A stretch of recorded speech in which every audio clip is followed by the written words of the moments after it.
This is Kessben 93.3 FM, a new wave of excellence in radio.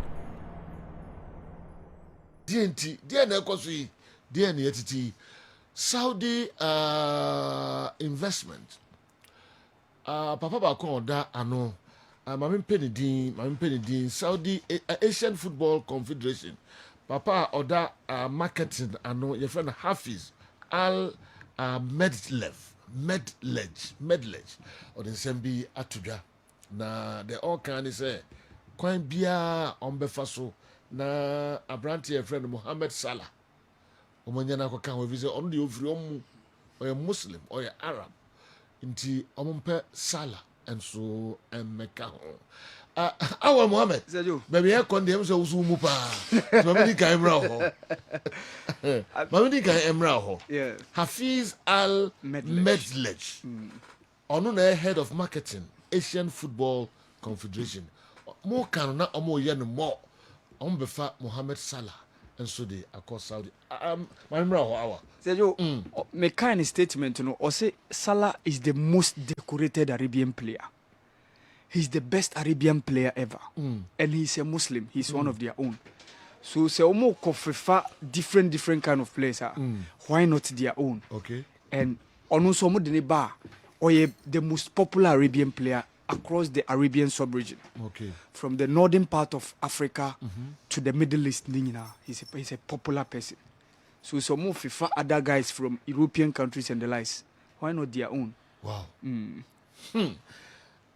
enye pa hunu bi sabe na kwaka asem yo head of marketing Asian Football Confederation na orchestra Saudis no kwan bia so mo kofa Salah meka ho nti Gary Neville ne Jamie Carragher ne mpanifo aka esu amusu na nkosi hwe esu hunu yeah Omo de ade pepe bia amra ma omo yeah but ade pepe bi ko bi kro mu dia enye now go for yeah na me son krake to ha bi ansa Chelsea supporters no pani ba ko wa report dancing we luto agent e friend wato o say men kan kire ona fato se fan ko nim se so boluka akudia onso ka kire ne se mutwi player mu nso wi ana mo dia mama yufo mutwi dey Chelsea for twi player mu nso wi a o ne o mabaji mama dia mama nti mo mata mo matich yeah ni nyina ko na ankusi hwe ti se mo tweme si mo ntuma wie na mo se ja na man en cloud de ba no yeah your place here we say no mo pepa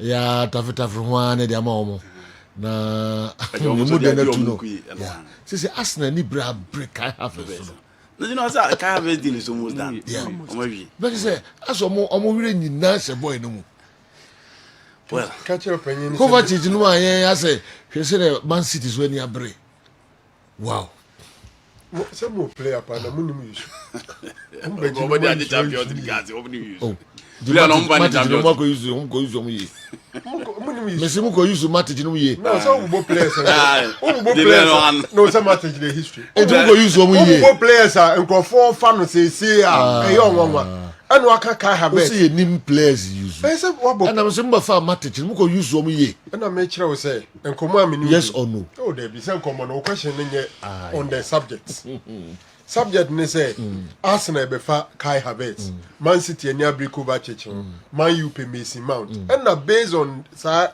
transfers make kire we say munim omu yusu enu nti na teams na be ko fa asem we nyina baaye no ene abranti ewo Abripo Junction some say mafa we ananye sa no it's a pepe o se de bia Lukaku se me fan ko ye comment na me yes it's based on what some okay Bishop dey based on the narrow then we are talking about different the wrong and the one what to talk question everyone I responded to Joe said Joe say omani bra Chelsea players in Arsenal fa Kai Havertz Man City fa Kovacic and a Man U pay Mason Mount and I'm saying yes teams need problem because omo say boys need nimbo mo na mo nim use this are based on the whole kind of man yeah nim use na mo be fa use no use Matic no you know it's a franco question okay it is arguable these players were the same players that play in the Champions League won it for Chelsea These were the same players. Kovacic, you were the same, Mason Mount,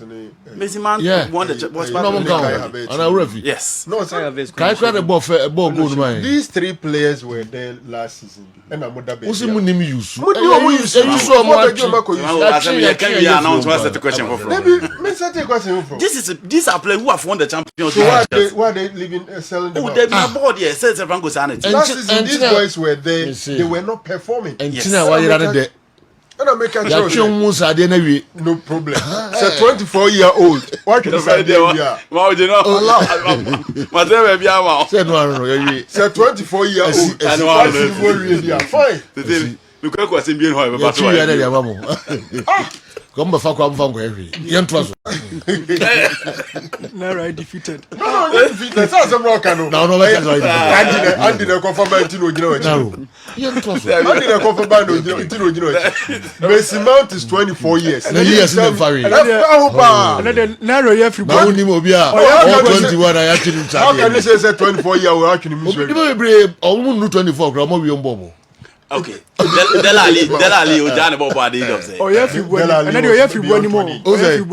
Why they? Oh, yeah, everybody was beyond 20. Get clear pass as we say now routine. But still. No. One na Mason Mount is only 24 years. It is how catch you be as watching him where we are. You know me catch you play be na almost our age na almost mean kai 24 years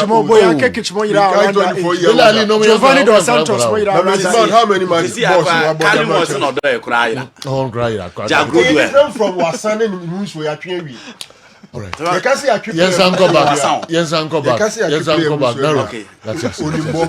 And when you yes, Uncle back to Jamie Carragher. Matter, I will agree. Okay, Matthias. Well, Nasif, you were. I was saying them come for the. And then I told no, I'm going to my brace if I'm going to have a pa. You're going to Carragher, 80, Genoa. That is the English press. If it is not them, it is not good. Sano momotie. Intina ye kwa kobo World Cup no mo ka say. Sadu hu ikunkum nipa. Stadium no omo si no. Omo si e de si nipa na nkase so. And they don't think the right place for the Coupe du Mondial should be Saudi. Omo kan mu nsem wan kan nsem bebrebe. E kan opani a okodi human right ho nsem a omo che no kotra counterback nyina omo kan. Qatar na Saudi. No, sorry, Qatar. Just to taint the image of the Qatarians prior to the commencement of the World Cup. Na hebaso. But se Franco ko Qatar ibi. Omo akọ Qatar ibi. E free so omo free Qatar ba ebesi ne. Omo kan Qatar ho asemboni bi abi. Yeah. Time I ever start World Cup no. Now almost CBB is so discuss different thing cra. But eventually they covered the World Cup and covered it well. Newcastle for the 70 million for Sandro Tonali, Jimmy Carragher, and Huasimbia. It is okay for Newcastle to spend that amount. Manchester City, the 100 million, for Jack Grealish, no, it is okay because it is the Premier League. Manchester United, this is Kaka, for Jadon Sancho, no, everybody is quiet. Saudi for no so se on board the building. Nana Michele Moase. Say, you know, be do him can as a opposite also a channel no son. In football, no, strategically, a dear betting a more side in Lisika. In the time I free Spain, by Italy. Omkofa Luis Nazaro de Lima bae. Omkofa Avan Campo bae. Omkofa Avan Zamorano bae. Omkofa Avaru Kuba bae no. Dinwa. Nina ni sika no de kotwe omo de omo ba. Barcelona for Asia almost omo ba renew. Lorenzo Sanz be renew the contract of Luis Nazaro de Lima. Omo hu de another time Massimo Moratti afre. Ama Ronaldo ne entourage do Milan. Eventually Ronaldo signed for Inter Milan and the rest was history. Inti Eiska Premier League di enti na efe obi ani je ho obi apeso ohwe, and it is the most watched league in the world no age no. How lucrative and how they created in recent time and how prestigious it is. Inti ene omo de sika rum and omo beji football ankasa anase European football ani munyam. Because they pay better, they spend a lot in the market. Na na me can Western Mumpo, e can Nottingham Forest Mumpo sika. Na you know Newcastle United kwa kofa AC Milan for before that. Back in the days, a better than AC Milan player ako Newcastle United. See. But it is about money. Yeah. A better than Neymar move from Barcelona to Paris Saint-Germain. A better than Robinho, a free Real Madrid, Ababe joining Manchester City. A yesika. Interne only English clubs and quack player who no munya base Kim. Senye Barca Madrid dino omadia to any the link to the Ballon d'Or and the FIFA best omo be asure sika de untimi se team simpre. Se wo kotua 90 million, wo kwa kotua 80. Olera de Laurentiis de aba ene. Se Vito Osimhen body 180 million euros. Enye oni Spain for no. Enye oni Italy for no. Enye oni Germany for no. England for no no oni omo. Inti se ne omo nso obi aduru baabi. No obi nso person o hye ne country na nimunyam. Ono nso person o establish a better league. Obetim dia prepare grounds now to host the World Cup in 2030. You know say ya no befa no. Bernardo Silva de no and the news aba on Declan Rice ama man who say Bernardo Silva will leave. Okay. Because see Manchester City to ya let some so call for Declan Rice. Okay. Kovacic so aba. Inti obvious ike go ndaga konra. Inti clearly Bernardo Silva de obviously he will leave, and you know Bernardo Silva onye Brazilian, onye Argentine, onye Italian. The obeji of football mu bia waje. Brazil ni no beka so pe World Cup aje. Inti okosa dia bia emfre no. Italy ni beka so pe World Cup. Germany ni beka so pe World Cup. At age 28 ni ball bebrebe onim boy nyina ya ji no a oje 150,000 pounds a week. We ball bebrebe onim bo bebrebe. But goals now on format said the brand at the bema into bi amoni din. But obi anim say ball ne dey kura na ne je den. 200 games, 33 goals scored for Manchester City. General 150,000 pounds a week. And our Manchester City. I see. Enti we say General obi so obema ne 40. He has won the Premier Liga in Portugal, G League with AS Monaco. He has 5 league titles with Manchester City. He had the Champions League or the Nations League. What again? And Bernardo Silva here. Or cut up team I be enjoying in Europe. But you know, make I said 33 and 34 for one of the only dear Muka. We mun a quack Juman was Saudi. Salah de no be push ya so mun sabe kan because enra se uti almost story na almost mun san kan Salah almost na chese players almost san no mun nyina mun nyare. Yeah. E also munya the face of Arabian football, and that is Mo Salah. Into ono so nche omun is kan be kwa akofa. Callum Morrison no doy enso Genoa enkre wo mun so ono so likely so ono so betimi akọ. Thomas Partey 40 million no man ready so beti ade ama Arsenal. And san ono so personal there enso aba. They are ready to spend. Ebeye o ya say we English Premier League fana ubelu Bernardo Silva to the Saudi Arabian League. But the fact of the matter is that England for the Sika Energy League na nimunyam tinene offer Pep offer Klopp Genoa omu nyina Pochettino mu nyina Erik ten Hag mu nyina aba beji Premier League na boss. First nka Netherlands ni senko shi coaching as no hunu suka krabia against Spain.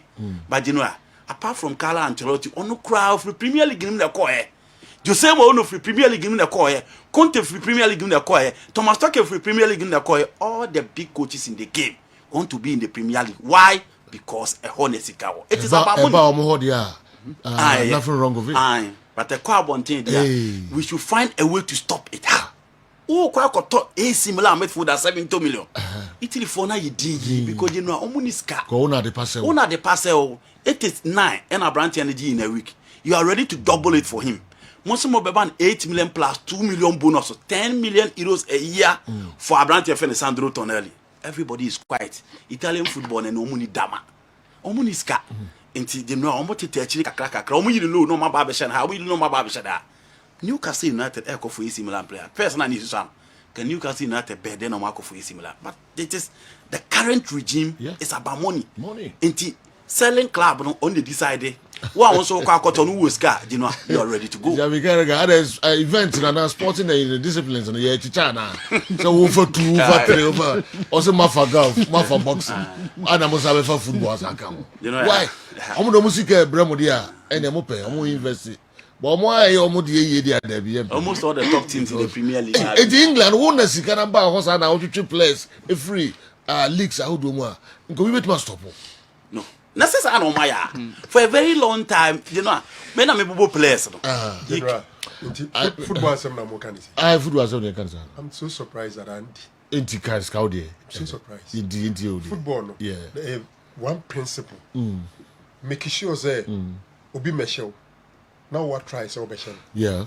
That is football. Who try say obi go who ba obi fa ball to net. Now what try say wo be she nipa. Nti o to na so to. Men ka say you stop no. Nti e ka ko si say in football say who you football you try to protect your own and try to score opponent. Nti Jimmy Carragher is a Premier League person. Nti na djuma say obi protect BB the Premier League power na beba for. Now I'm making sure say others beba for. The protection is to stop them from going. So you talk about it. Oh yeah, obi okasa. Na djuma no. Nti they will look a way to protect their product. To ensure say our product will continue to remain supreme. Football, protect yours, ensure that you score your opponent. So if he's talking about football, our brand no any the Premier League. Enti say enkrofo this be you makwa. E den no no Centronia okasa. Obetumi akade afa ho. Ese se okade e beboa ama na ade no de be protect. Okanso ne no na dwen. So he's looking at it from no perspective. But not from a neutral You perspective. stop your players from going. That is his How can you perspective. do that? But you also tell your defenders from telling Utimi catcher players say prevent them from scoring. Because who this cack of ango for it. But they win first come out them And and I'm saying that he's speaking as a Premier League person until all protecting Until the that's product. That's something very funny. Who say neutral, so fine. That's But very this is funny. a biased analyst. Okay. He's biased for the Premier League. No, from the perspective, General Sameme Betrana Same Asante Kotoko, spokesperson. Mekan Samoa, Ebeboa Asante Kotoko, ni Debema Ahankro. So he is protecting the Premier League. Protection about my dear being never get 2 minutes, will be the 30 million by a player. Also, 40 million man koji. It's custom. But for analysts, you ska. what you say? That's a scan no more you should do about. Offer Bonibia or the Babu player. This is an European speaking. In Europe, we have financial fair play. They don't have it. English way. General Becca Crano. Even pundits for now. In Europe, they have what they call financial fair play. It is in the Premier League, it's in all over those places. But in Saudi, it's not there. But football is also controlled by a universal body called FIFA. And to some conformity, this is remote to talk by any baby scanning free football. Now, the principle of financial fair play, dear. Oba catch them boss, say FIFA. I catch them say, dear near Mekono, you put some measures in place. FIFA are aware of the ecosubia. Oh, but say FIFA. FIFA, Mrabia. Yet, GF in the ecosubia, but there are things that you tell them now to catch them. So, they will say it's Nadia a 2 FIFA Mra. Yeah, GF. No, what I'm saying is they are a advocacy. Bibi or a niho. And Tibet Mabasa fed the FIFA the financial fair play. Everybody we are see baby. Based on their custom. He has seen a potential danger. And he thinks that say allow football sir man call. Now you have checks and balances are more football man. Ebe say football. You can be comfortable to say yeah free no holding in the hand. But that is how he's looking at it. Unless we don't believe in the principle of financial fair play. I will Europe, Premier League, you know. And to an English guy who believes in financial fair play, there is nothing wrong in calling the highest authority say, Niasta take us ya stop your money and fancy shaby and two why explain it fine. Who explain it? And the country Carragher Neville near Mama can yes I don't know. Who personally no more yards on better. Me no we are doing some back say one disease one was more yes I don't know. Who personally only Sanko for more for Sadrian they are stop our players. Even though I explain that trade, yes, open personal opinion. Yeah. Me first of all, I think that Saudi for no omujidi say omu football no ewo form. Omonde no omade no mo ye general enye only football. Eye niema bebre. Say what follow omu area ono ahwe how through tourism. Dubai developing. What share omu na say until recently na political tension between them and Qatar about form. Qatar so at the football any World Cup. I said be a Qatar so Saudi for no sugidi say ese se omo pe kwan bi so e ma football so di bi omo mem na nipa ba obehu because nkrofo kan mu nsemboni bebree a ebi kra entesa oba ho aba be hu say entesa utie some of the reporters anandika from England. They said so many negative things about them, but when they went to the World Cup, the story was different. So they also think that as a so mudi sikashim, nan krofo no ba honum, na fe de omu eye open up to the world, then the people will know what they have. Na fe as a boosty on economy with respect to tourism and all that. I'm sure that is the reason why they are doing this. The other time, now Bisasa, is it sustainable? Nebeboa, China ibiamoa. I think that omun to be sustaining for 10 years. But omunya open up we are. General Carter for say for some times back, na football grow for will be animal de crow. This a grow for behind is here to esika the momo. And the people are paying to go and watch football. And gradually, maybe that is what they want to arrive at. So for me, if you are looking at it from Qatar perspective or from even neutral perspective, Boni be any the omoyeno. But sometimes you look at the messenger. Nipa na workers and why ni interested then and then will seek it to achieve. Then you know that from his perspective, you might not blame the person. Well. Saudi League no be de papa. Ronaldo nkwa kra okọ onye onu nkwa there other players who but Ronaldo and amanfo nyina ni di nachi Ronaldo nkwa no wahu nipa na omoni di Ronaldo team no anas nkwa achi ni do oye ho some players here say omo chance here omo agogu we including Karim Benzema me say amanfo ni be di achire pa be omo di ko da obia. Supporters. Oh yes. Serious. So what to me for Bernardo Silva, 28 years. Mohamed Salah, 31 years. Any other player, Lukaku they make a mose a Yvonne Pene. What is Omonia Brew? But Lukaku they on another twist. Yeah. AC Milan for Sikano Omonyano. Yeah. On Tonelli, no, almost the 40 more of an AC Milan rather on your interview. Okay. Already Inter were agreement with David Fracchetti, Sassuolo Medfordano. Okay. And Lukaku. But Chelsea Hieska. So I heard business now toward ball here. Super. Do you know? Yeah. He's raising money with him to go in for other players. On here already says scanner or to go because what to go be. Yeah. Into Wara says oh yes Luanko or G25 or Kovacic. No I bet 40 or Inter AC. Now a G60 free Franco more on and I'm saying 100. Yeah. No trust said the following in 120. Osima De Laurentiis the Abano pay 180 Uniscatra baby. We no. And yeah, that you so. I don't know how to go. What do you do? They just the one. Oh, the business to me about Yeah, no, 180 million for Victor Osimhen. I'm going to send a far Jude Bellingham. Jude Bellingham, Real Madrid. Osimhen, they shouldn't go beyond 120. What do you mean? It's not me. I give you. Now they have a check right now because we be there. Now so be there. Told that they no more. That's all born now. Are they? Oh, yes, what in that I beat. So, but I say, friend say Andy Kai na o say otona. Say 1 billion. Oh no, say 1 billion. Crazy. 5 billion. Bibi ni jeno. You know, okay. You have to that once. Et tu know, I ain't any more. you no shouldn't go beyond 20 million. That's a but that's 20 million. or the Yasem. Me Yasem come. Me say, me be able. Oh man say. Be able. It's Garaja. In fact, it's 7,000. There's 7,900. Fragable. 1,008. They never talk Fragi Africa. Fragable. What talk Fragi Africa? Fragable is it? That's a Fragi can you? Okay. Look at the end of the initially, no. Senka or Tiasia. Saudi phone were ready to pay 70. 70 don't be ready. But an AC Milan phone want to push for Lukaku. Because almost 70 million from the Ahmed Foda. No the 40 akwa for Lukaku. Almost here other players on board. So meeting me akwa some much quizzing so. Lukaku go for 40 million. How will you pay for Lukaku now? Chelsea to answer. And you know na. No,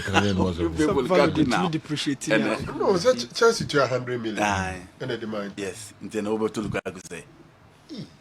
Now we are trying to sign the job. 40 days. Onimpa, tell him to onim. Why 40 days. Balaga say out on it. But the best of can say, How about on say? 40 days be a share for insurance. No, Cabaton say. No, it's just a differentiating by 60%. No. From 100 million to Kappa 40. Areza Balaga. You know, Say, who turn over ton say. Oh, Kappa say from the word go boom. Name says 70. you know, yeah. First of all, say, you know, they say Alberton Harrigan, why I say. Say. Bet 25 and 30. Jidan Sancho. Okay, but come on. Jidan Sancho. 25 and 30. Why I know why be on. Jidan Sancho 25. And the rango. Only go now. My Lukaku Bonaba. Lukaku Chelsea no Bonaba. problem. No, Lukaku Bonaba. 40 days. Ayo. Ayo. Lukaku. That's Chelsea is 40 days, you know. Ah, well. Yeah. But you know, you see, in transfer, no, it was a stage where two major things, ins and outs. Omo be to me a job na de omo ade ombeba. I think Chelsea is doing very well with respect to the outs. Super. Yeah. They're doing very well. Sure. One area United assistance now omo brepa. Yeah. Some crofo ye gidi say ni kwan so omo to aso. Yeah. Ye mo nko. Unse du sabria squad ni chemu miensa. We mu de ye sure say on betena. We mu de ye ja omo kwan. We mu de ye nye too sure. Se buo bi ba ho a ye beton. Ebo ama ye ne betena. And now ye nya replacement a ye beton nti ye 3. Now those who are sure so be mo makono. E ho wa mo ani amre no anya adwuma nyi a onimra ho no mo da so tew so. Chelsea situation, I think they are doing very well with respect to the outs. Even though some players were personally, I think they should have stayed. Yeah.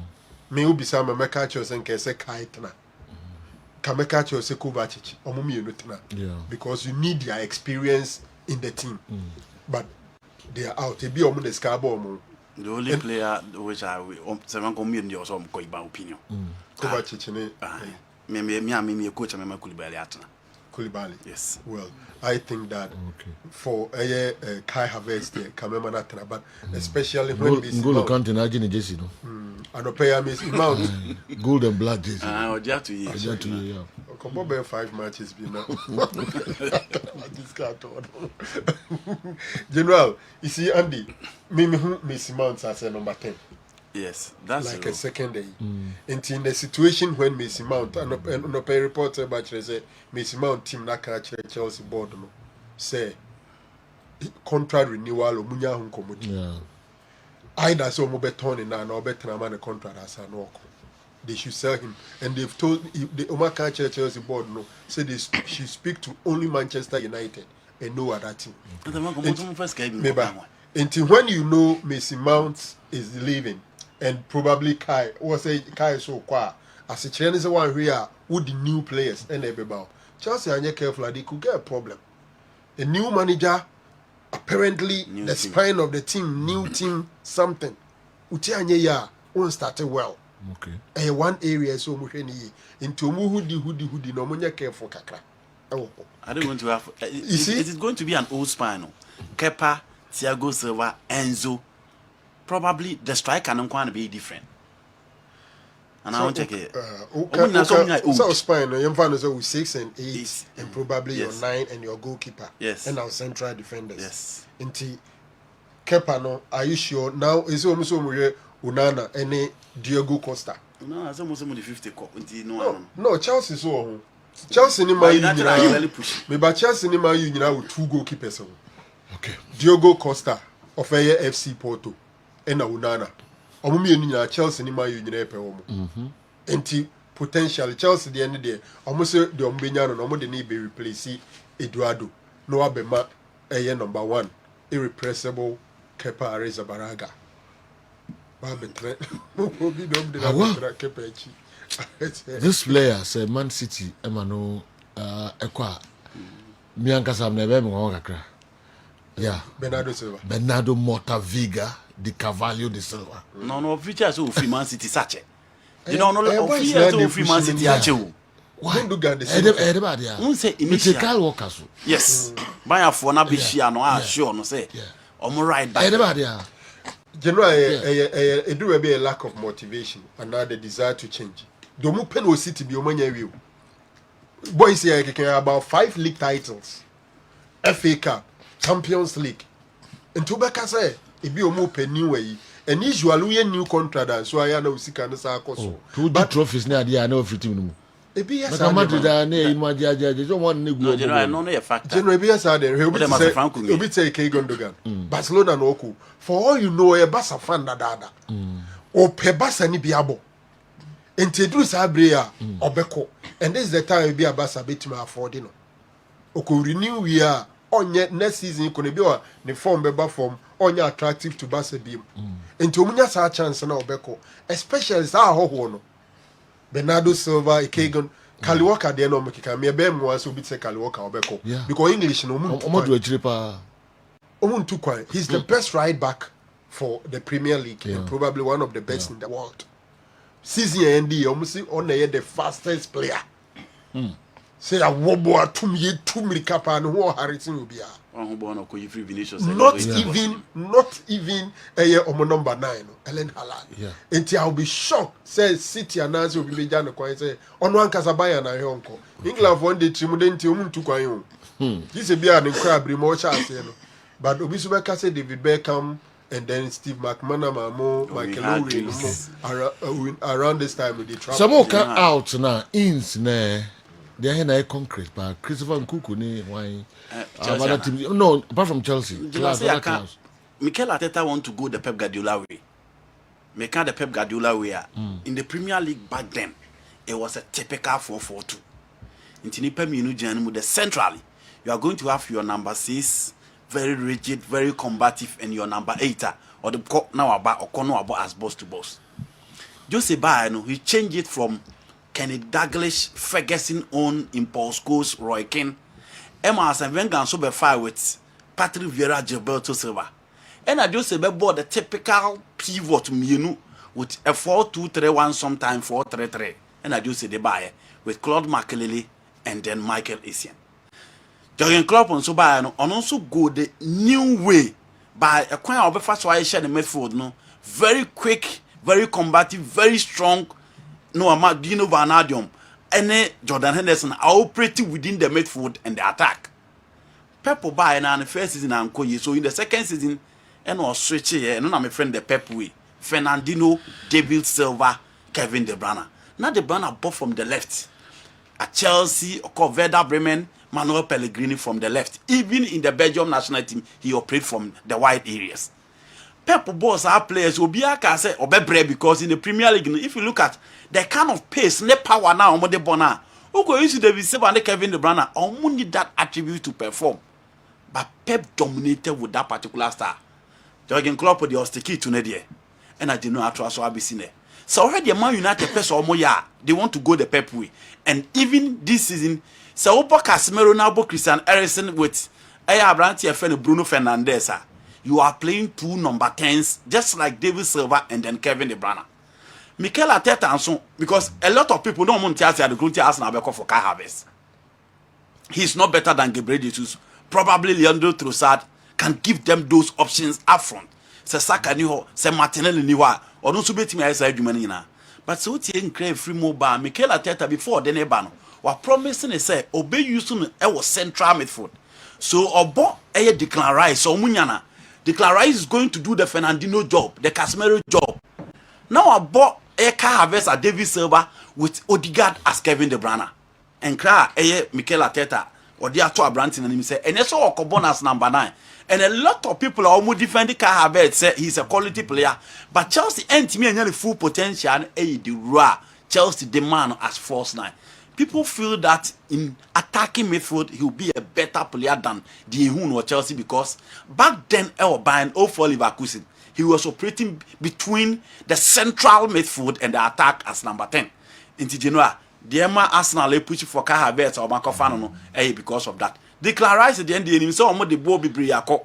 But finally, a ball on the quite 90 million. And as a Franco Chiremo has said, same player, Manchester United pay.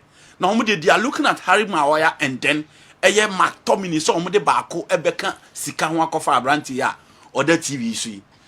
already ni entourage na ma Arsenal ya we say Arsenal ni team a opesa obo but West Ham say omo pay £100 million.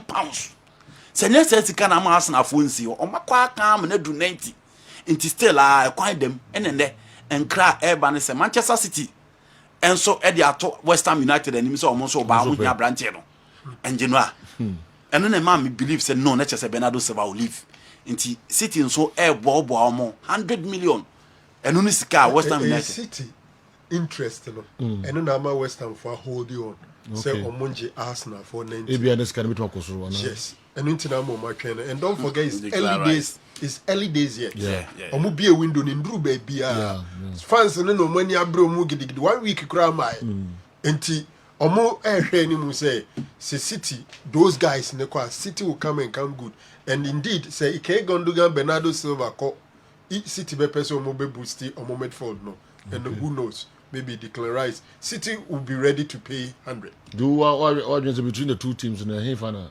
Ebeboa boy yeah Uncle Arsenal he's a London boy and Arsenal is in London. Besides that, City be no nya competition kakra. I think we're more comfortable sitting at the base. No, operating behind the base, behind the pivot. Yeah, in front of the pivot. In front of the pivot. Yes. No, yeah. But then also already no, Omo Rodri, Kovacic ko, but this guy will play better than Kovacic. On Pep Tona they obey using Kovacic. But I think Arsenal be any home, on minimum first. Other players among for so be believe say Obey better player than Pep Guardiola. No, what do you compare Arteta? No, that's good, but Franco was very explicit on the word competition. On one compatriot on any board the national team akotana bench wa. Kevin Phillips. Okay. On the bosses na we have 8 to England. Oko ha no for kwa akotana bench. And you know, and let's not deceive ourselves. Any player be an ebo under Pepper with me bo. And you be sitting film you 2 positions you're taking. Number 6 Rodri. Number 10 Kevin De Bruyne. Inti aka 8. Se Bernardo Silva anko dia. Eko dia aka 8. If Bernardo Silva is there, well Pep di otimi bibia de ntia na obusi on Kovacic. You know Pep di otimi bibia de ntia na obusa say. Kovacic no muntu aka o. No, Okwari. Omache ni jeti kura. You know the ntia na obusa say dey na be Man City players na kono. Pep is very demanding. Yeah. And then the team no ara otimi bench abra wudi ulusu form. She Riyad Mahrez.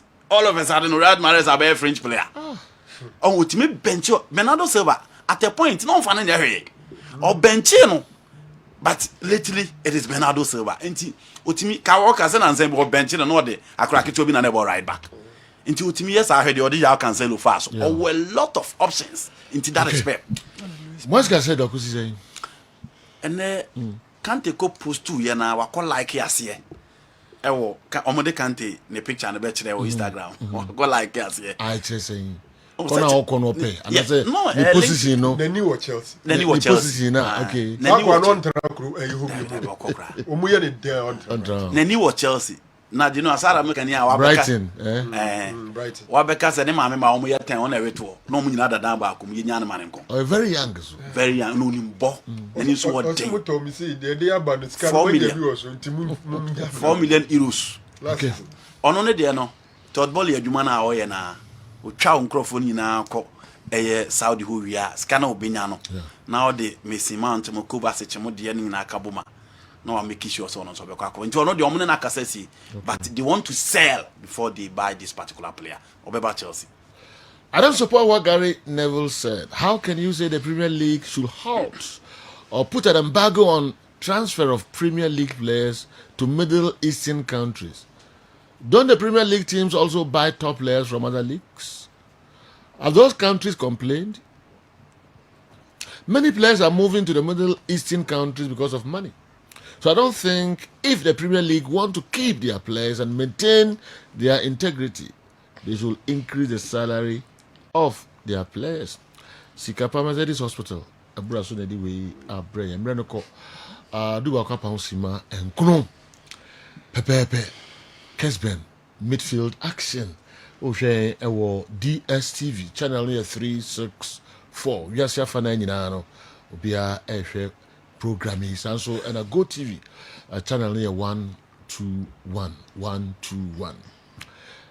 This a bibi kikikibi nyasa dia me come anim na yakohwe de beto aso de amam Ketuwe be on. I think this story has come up. I'm a minister. Okay, Ketuwe be. Ketuwe. Players now on Bobo will feature. No, I'm going to be to see my pictures. Yeah. Say pages I read. I've been to see me rated 180 million by its president.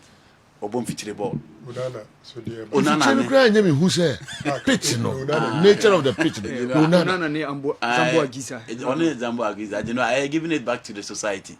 You need to have on this pitch. You need to have the spirit of the community. Fine, but why on this pitch? I want to free. And don't want to mean bibia or pitch no some about my bubble. They know a different topic. You better kind watch but and now I'm free. Me know you are dream 100%. Baby, I free. Baby, I will chance. Yes. No rain for your mother. Yes. That one I perfectly agree with you. But with me pray easily. You know, money meaning player. You see, a dear ton 180 million pounds. It's wrong. Me, I don't see anything wrong. This guy should not play on this. Me, I don't see anything wrong. God. Share Victor's Onana. 50 million. You know, me, I don't see anything wrong. That is my personal opinion. I don't see anything wrong. You know, you need to have the spirit of your community behind you. And no need to catch the only way I'll be. And you know, but you know, so you player now free area now banabo area. Yeah. You know, a lot of people charity. Me know your dream. Me know your dream. Me know your dream. But where so? On this pitch. Some go for no free buy and buy no bobo. Nya cricket na no bobo. Na anfi. Some go for no free buy and Munich. Eba, e na no bobo. We mu Napoli ne. No Kufo de no. We nya prepare no bobo no. Kufo de gala. Kufo de no try bi. Kufo games na. Ojina fa ko. Obako obi attack Obo nine. And those pitches in a different better crossing. Cricket park. Eno na ya bo. Cricket nya papa. But cricket park ni de ne kama pa. You know, so Franco, we are touching na. Aha na hunja kura. Okay. Na let ko take bo. We oranges who's are the Nico na udi jina. Or the private jet be. So Franco name amu nyina abo but the difference is the pitch. Yeah. Name amu nyina abo but the difference is the pitch. No one nyina yake. So pitch na sem nya say we area for the menu mo say. We know mo be bo. No one say. Play on a acceptable pitch so. Okay, na acceptable. Yeah, the ABC ha. Meaning players are pre prapa o. Even locally kra. I hear for the pre prior. Akwesi Jackson Owusu kra. Jackson Owusu Kosimoto. Benya na dia. BBC. So le butari kra benya bi wa. Yes. Okay. Enye kra o. I Santiago Sola I Canizari so tene demo in about the send you run out or premier the run out of the World Cup. So Franco let them play. Onana wait my pitch way easily kra. I waiting. I on this count with the BB. Giving back to your community. Cash. Nyane say ono moko bobo. Develop a big pitch, you know. Okay. What develop a pitch we are. I say. I know they are to myself. So also develop a pitch. Newton Latin marriage at my mra ho na me hwe. Also the by